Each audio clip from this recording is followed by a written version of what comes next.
لە ساڵی 2017 بەهۆی ئەو کۆمەڵکوژیانەی کە سوپای بۆرما بەرامبەر بە موسڵمانانی ڕۆهینگیا ئەنجامیدان،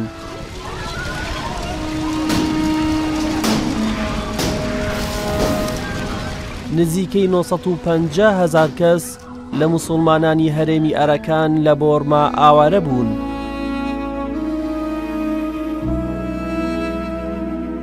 هەشت هەزاریان هاتنە نێو کەمپەکانی سەر سنووری بەنگلادێش، 150,000 دیکەیان ڕوویان لە کەمپەکانی مالیزیا و تایلەند کرد.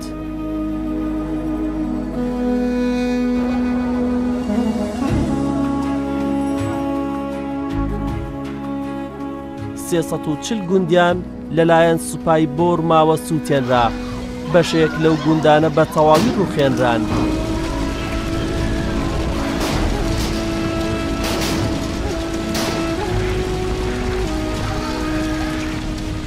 کۆچکردنی موسڵمانانی ڕۆهینگیا بەردەوامە، چونکە ئەوانەی لێرەن باس لەوە دەکەن کە سوپای بۆرما لە سەرکوتکردن و لەناوبردنی موسڵمانان دەستی هەڵنەگرتووە.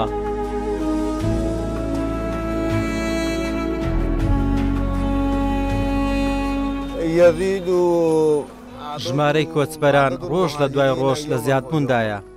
ئەوان هاتن قوتابخانەکان و مزگەوتەکانیان داخستین، هەر کەسێکیان دەستکەوت کوشتیان، لە شێخەکانمان، لە منداڵەکانمان.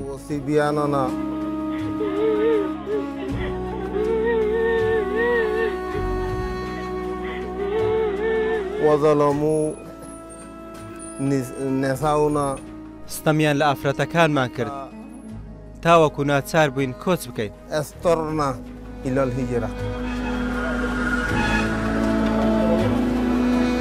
ئەوانەی کە هاتوون برسێتی تاوی بۆ هێناون. ئەو گەنجەی کە لەسەر ئەو دارەیە سولەی خۆراکی پێیە. موسڵمانانی ڕۆهینگیا هەمویان هاتوونەتە ئێرە و چاوەڕوانی وەرگرتنی سولەی خۆراکن. ئەمان چەند ڕۆژێکە بەڕێگاون و بەسکی برسی هاتوون، بۆیە ئێستا بە دوای ئەوەدان تاوەکو ژەمێکی خۆراکیان دەستکەوێت.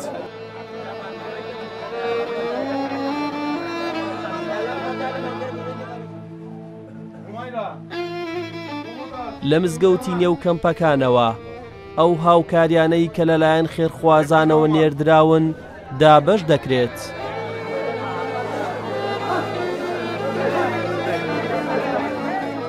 بەڵام هاوکاریەکان لە ئاستی دابینکردنی پێداویستیەکانی ئەماندا نییە.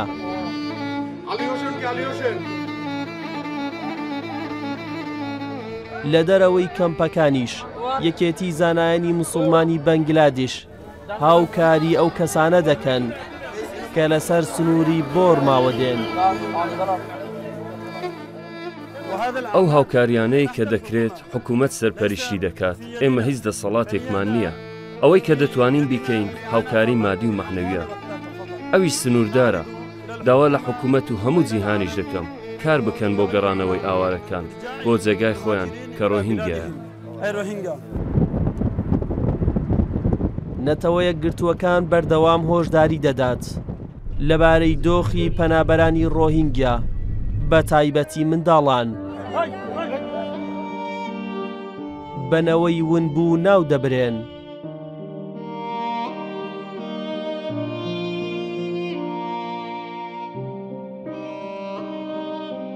نزیکەی 260,000 منداڵ لە کەمپەکانی بەنگلادێشدا دەژین.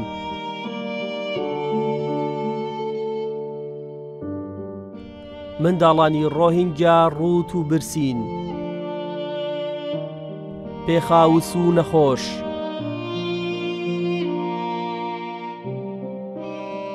تەنها لە کاتی خەودا برسێتیان لەبیر دەچێتەوە.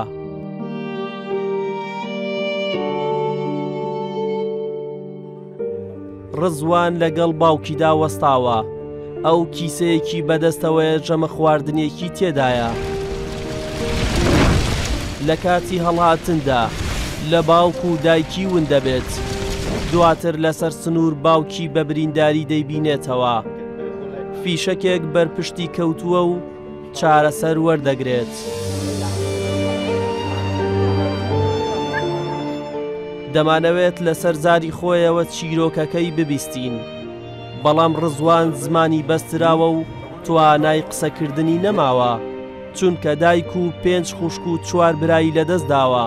لە نێو ئەم کەمپەدا لەگەڵ باوکی پێکەوە دەژین. دوجار باوکی ڕزوان چیرۆکی تاڵی خێزانەکەی بۆ گەڕاینەوە. هەمومان پێکەوە هەڵهاتین، بەڵام کاتێک تەقیان لێکردین هەریەکە و بەلایەکدا ڕۆیشت. هەوڵمدا خێزانەکەم کۆبکەمەوە، بەڵام نەمتوانی چونکە دۆخەکە زۆر سەخت بوو. 2 هەفتە لەسەر سنوور بە دوای خێزانەکەمدا گەڕام، تەنها ئەمم دۆزیەوە. بینیم فیشەکێک بەر پشتی کەوتووە. خێرا هێنام چارەسەرم کرد، بەڵام چارەنووسی ئەوانی دیکە هێشتا نازانم.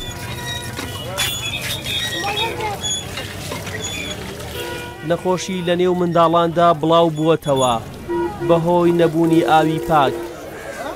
لە نێو کەمپەکاندا دۆخی منداڵان لە هەمووان خراپترە. ألف لام ميم ذلك الكتاب لا ريب فيه هدى للمتقين. هیچ کام لە 7 کەمپەکەی ڕۆهینگیاکان قوتابخانەی تێدا نییە، بەڵام ئەمان نایەنەوێت ئەم نەوەیە ببێتە نەوەیەکی نەخوێندەوار. وبالآخرة هم يوقنون. زیاتر لە 15 ساڵە بەوتەی خەڵکی ڕۆهینگیا خوێندنەوەی قورئان لە وڵاتی بۆرما لەلایەن حکوومەتەوە قەدەغە کراوە بە هەموو شێوەیەک.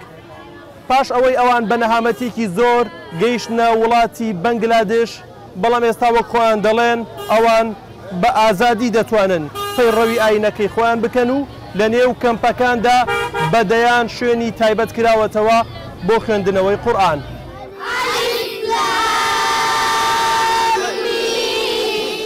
محەممەد عومەر بەخۆبەخشی مامۆستای یەکێک لە قوتابخانەکانی فێرکردنی قورئانە، باس لەوە دەکات کە حکوومەتی بۆرما و بوزیەکان هەموو ڕێگایەکیان گرتە بەر بسم الله الرحمن الرحیم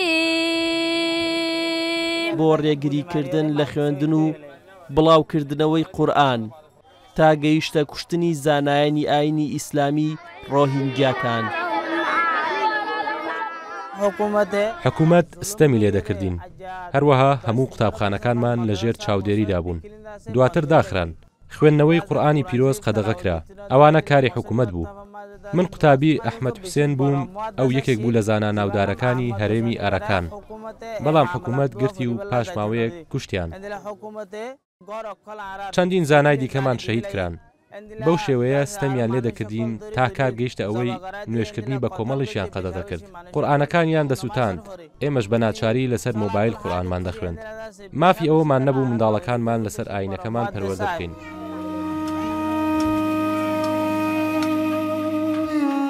ئامارێکی دروست لە بەردەستدا نییە کە چەند منداڵ لە کاتی هێرشەکانی سوپادا کوژراون. بەڵام ڕۆهینگیاکان خۆیان دەڵێن زیاتر لە 500 منداڵمان بەدەستی سوپای بۆرما کوژراوە و 300 منداڵیشمان بێسەر و شوێنن.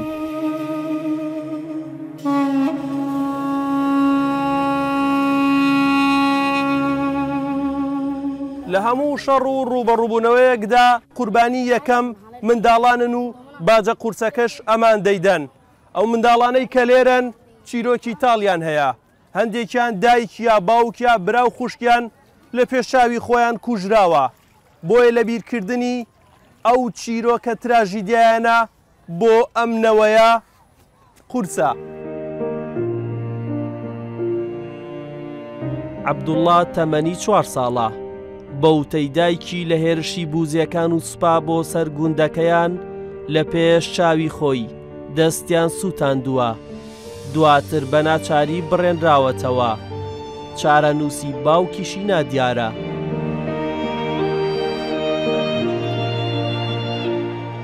هاوژینەکەمیان دەستگیر کرد و بردیان. ئیدی نازانم بۆی کوێ. پاشان لە پێش چاوی خۆم دەستی کوڕەکەمیشیان سووتان.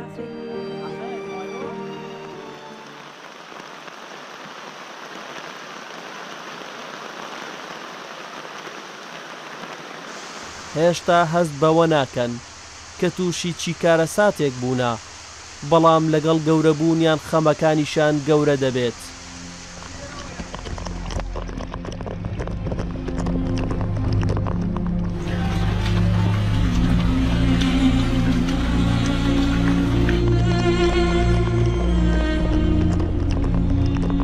چونکە ئەو دۆخەی کە خوڵقاوە کاریگەری لەسەر داهاتوویان دەبێت و بارە قورسەکە دەکەوێتە سەرشانی ئەمان.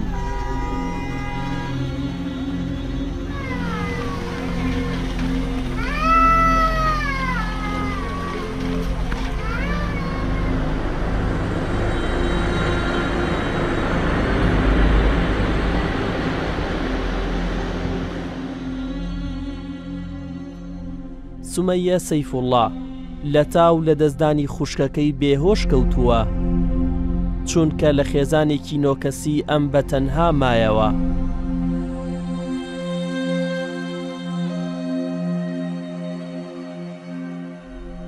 خوشکەکەی بەپێی ڕێنمایەکانی ئیسلام ئامادە دەکرێت بۆ بە خاک سپاردنی.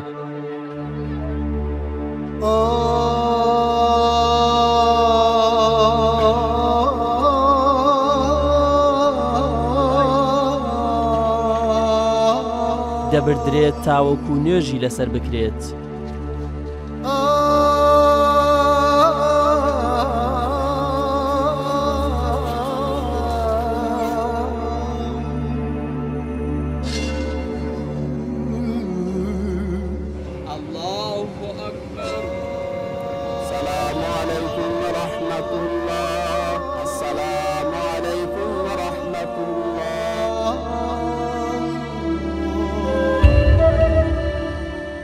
پاشان دەیبەن تاوەکو لە گۆڕستانی تایبەت بە موسڵمانانی ڕۆهینگیا بە خاکی بسپێرن.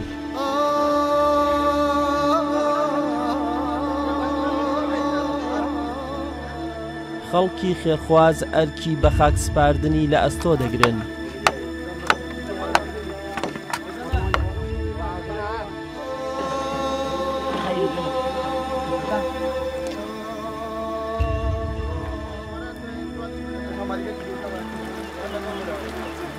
گەڕاومەتەوە لای سومەیە، ئەو ئێستا توانای قسەکردنی هەیە. لەژێر لێزمەی باراندا گوێی بۆ دەگرم، تاوەکو شێوازی چۆنێتی کوشتنی تەواوی خانەوادەکەیم بۆ باز بکات. ئەو کاتێک کە هەڵاتین هەمومان پێکەوە بووین، دواتر بوو بە تەقا لێک جیابووینەوە. کاتێک ئاوڕمدایەوە باوک و دایک و دوو براو یەکێک لە خۆشکەکانم کەوتبوونە دەست سوپای بورما. لەگەڵ نزیکەی 30 کەسی دیکە هەموویانیان گول لە باران کرد. من و خۆشکەکەم و هاوژینی خۆشکەکەم ماینەوە لەگەڵ منداڵە بچووکەکەیان کە تەمەنی 9 مانگ بوو. هیچ دەسەڵاتمان نەبوو، هەمووان هەڵدەهاتن. دواتر هاوژینی خۆشکەکەم لە پشتەوە فیشەکێکی بەرکەوت. خۆشکەکەشم توانای ڕاکردنی نەما. سوپا هاتن منداڵەکەیان لێسن، فڕێیاندایە ئاوەکەوە. چاقۆیەکیشیان لە سنگی خۆشکەکەمدا. من خۆم حەشاردا بوو. کاتێک ئەوان ڕۆشتن چوم خۆشکەکەمم هەڵگرت. هێنامە سەر سنوور. لێرە گوارەی گوێ خۆم بە یەکێک لە سەربازانی سەر سنووردا. من و خۆشکەکەمیان گەیاندە ئێرە، بەڵام ئەمڕۆ مرد.